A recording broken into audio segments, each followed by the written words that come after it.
Okay, so today we're going to do the final section on finance having to do with the present value of an annuity and also amortization, how to pay off a loan, basically. So let's look at this.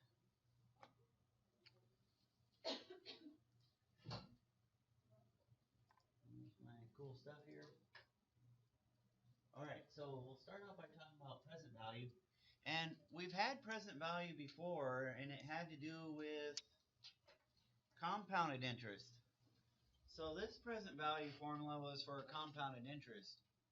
The present value of an annuity is a little bit different, and surprisingly, it kind of involves the present value of compounded interest. It's kind of related a little bit, but the formula will be somewhat different. So we'll go through this fairly quickly. We won't need to understand all the algebra steps involved, but anyhow. So recall the compounded interest formula. That's the one we've had before. Okay.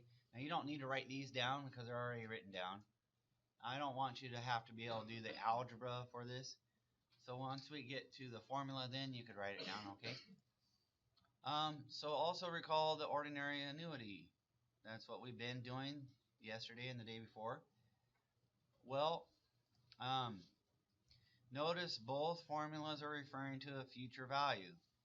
What happens if we set these two equations together and we do some algebra, we can solve for this P right here. And it's that P that we call the present value of an annuity. And it's the same P as before. We're just doing some algebra now and calling this P. This time we're going to call it the present value of an annuity. So that's the equation we look at. Okay, looks like that. And this P again is what we're solving for. So the algebra is a little bit ugly. And once we do the algebra and clean things up a little bit, we get this formula right here. So this is the formula we can go ahead and write down. And at this moment, I'll go ahead and write it down on the whiteboard as well. But you want it in your notes, okay? So go ahead and take a moment and do that. This is called the present value of an annuity. I'll put it right here. Okay? As you can see, it's a little bit messy. And one of the key features is that there's a negative sign right here. That is very important. It's not positive, it's a negative exponent. So anyhow, it's P is equal to R. R, once again, is the regular payment, just as before. And you're familiar with R's and M's already. It's the same R and M as before.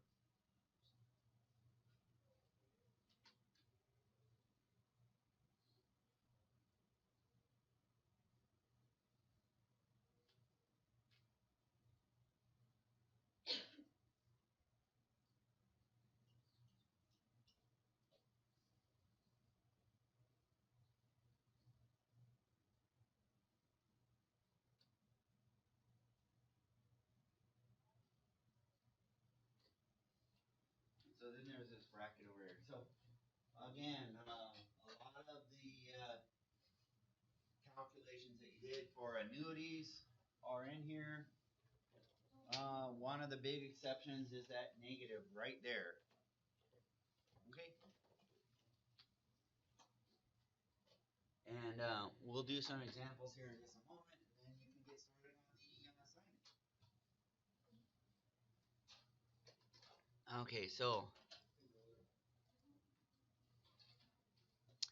well, I wanted to give you a little verbal explanation, but if you were in business classes, you'd probably know this. This is one of the things you'd study. So we're just gonna, we'll read it here real quick so that we get a little bit of an understanding. Well, it just tells you what the idea is behind this. Okay, so here's a little idea. Suppose at the end of each year, for the next 10 years, you deposit $500. That would be an ordinary annuity. Those are the types of deposits we've been doing. Okay, so that's the first step. The present value of an annuity is the amount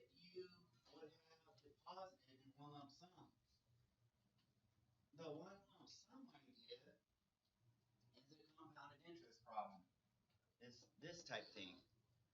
But you want to figure out how much you'd have to put in as a lump sum to equal what that original annuity would have been in the future. You see, you want to figure out how much the lump sum would have to be equal to that future value of the annuity. Let's kind of read it slowly here. The present value of an annuity is the amount that would have deposited in one lump sum today at the same compounding interest rate in order to produce the same balance at the end of the 10 years that we were doing with this ordinary annuity. And so, okay, that's how the formula is derived, and that's what it means. Okay, so look-de-doo. We're not really business majors, but we're going to hit the basics here in Algebra 2, and, you know, if you were a business major, you'd probably study that a little bit more detail. Okay, so we'll keep it simple here. In any event, let's do an example. So, I will do like problem number 9, and then I'll let you have a few minutes to work on a problem from the assignment. Okay, so you'll notice on the assignment you're going to do number 10, and so I'll show you number 9, and then you can do number 10. It's part of your assignment. Okay, well, you guys will be doing number 10. Huh? That's okay. Oh, that's all right. So it should be a similar problem. Okay, so the directions here say find the present value of an ordinary annuity.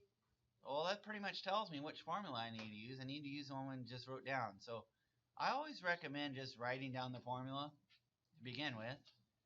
And that communicates to the teacher that's grading your homework that you're using the correct formula. A lot of idiots don't know which formula to use. They just write down anything with a P in it, and they have the wrong one. Okay, so by at least writing down the formula, I know which formula you're using, and I can identify quickly whether you're on the right track. Does that make sense? So I think we had, let's see, the present value has an R out in front, right? And then it has this bracket right here, and it has a 1 plus, and then, oops, not a plus, it's a minus, right? And it has a minus, and then it has a 1 plus R over M, and then it has this negative exponent, M times T, right? M times T. And then we divide by R over M, and then we have a bracket like that. Okay? Make sense? The next step, in my opinion, is to just plug all the numbers in. This is your regular payment. That goes there. You did this for 16 years, so that's going to be here. By the way, since it's compounded annually, what's M?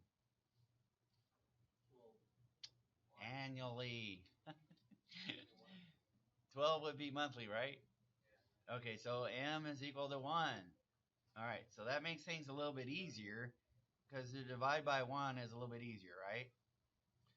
Okay, and then this is the little bitty r, right? That value is little r. And so it's probably a good idea to change that to a percent or a decimal. 6%. Okay. So what's this going to look like? This should look like 890 times 1 minus 1 plus 0.06 divided by 1. And then we have a negative exponent. And we're going to have 1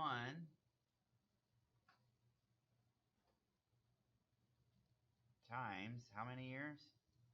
16.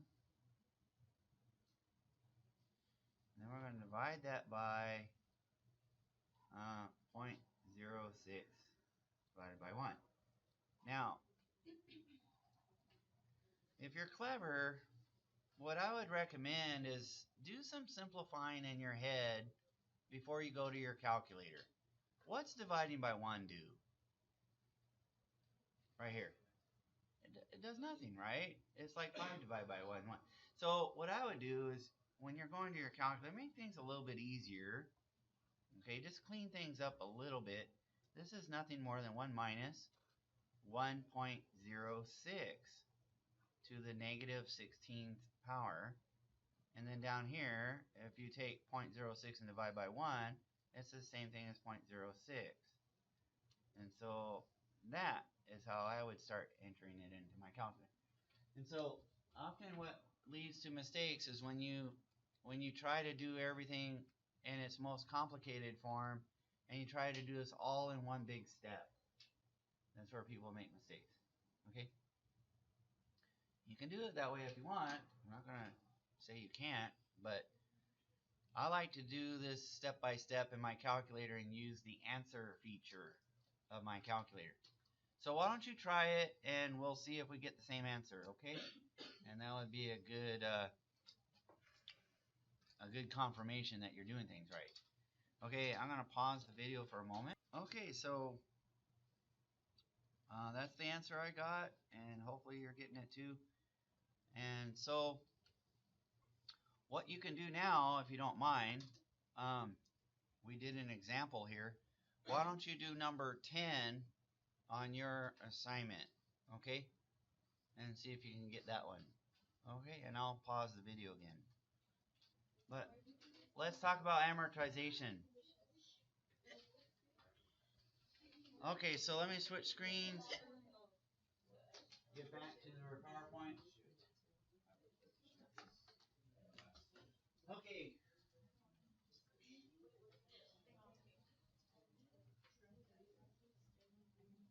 Okay, so what's it say here? It says a loan is amortized if both the principal and the interest are paid by a sequence of equal periodic payments. This is basically what's talking about a house loan or a car loan or a credit card loan. You have to pay it off. Now, the key here is that you make periodic payments. So it's kind of like an annuity, and that's the way to think of it, but it's in reverse. Your goal in a loan is you start out with a big chunk and you work yourself down to zero. On the other hand, an annuity works, you start off at zero and you make the regular payments to get to a certain amount. So basically, amortization is the reverse of an annuity. Does that make sense? So it's a very similar types of formulas, but they're in reverse, basically. In fact, we use the same present value formula that we've had before, and we solve for R. And if you solve that nasty, ugly equation we had for R, you get the regular payment for an amortization type loan. So this is our second formula. What you're doing is solving for the regular payment. So I would write this down. And at this moment, I'll go ahead and write it down on the board also. And this is, again, one of the keys here is that there's a negative exponent. It's a big source of error for people. And I think what I'll do is I'll stop the video.